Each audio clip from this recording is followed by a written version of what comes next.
a meeting today that actually surprised me. He wants to see no crime. He wants to see housing being built. He wants to see rents coming down, all things that I agree with.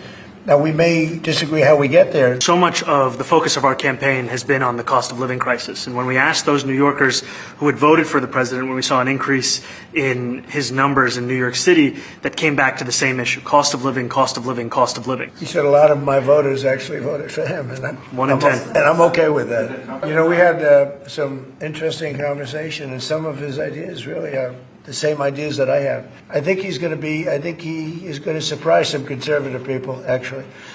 And some very liberal people he won't surprise them because they already like him. Just days ago, you referred to President Trump as a despot who betrayed the country. You said you would be his worst nightmare and accused him of having a fascist agenda. Are you planning to retract any of these remarks in order to improve your relationship? I think both President Trump and I, we are very clear about our positions and our views, and what I really appreciate about the president is that the meeting that we had focused not on places of disagreement, which there are many, and also focused on the shared purpose that we have in serving New Yorkers.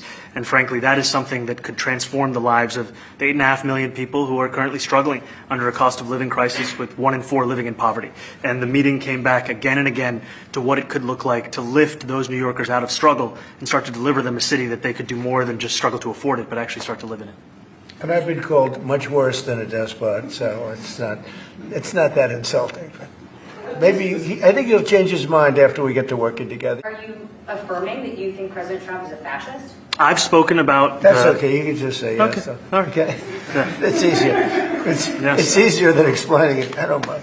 He wants to have a safe New York. Ultimately, a safe New York is going to be a great New York. We discuss crime more than ICE per se. We discuss crime. And he doesn't want to see crime, and I don't want to see crime. And I have very little doubt that we're not going to get along on that issue. Would you feel comfortable living in New York City under a Mamdani administration? Yeah, I would. I really would. Especially after the meeting.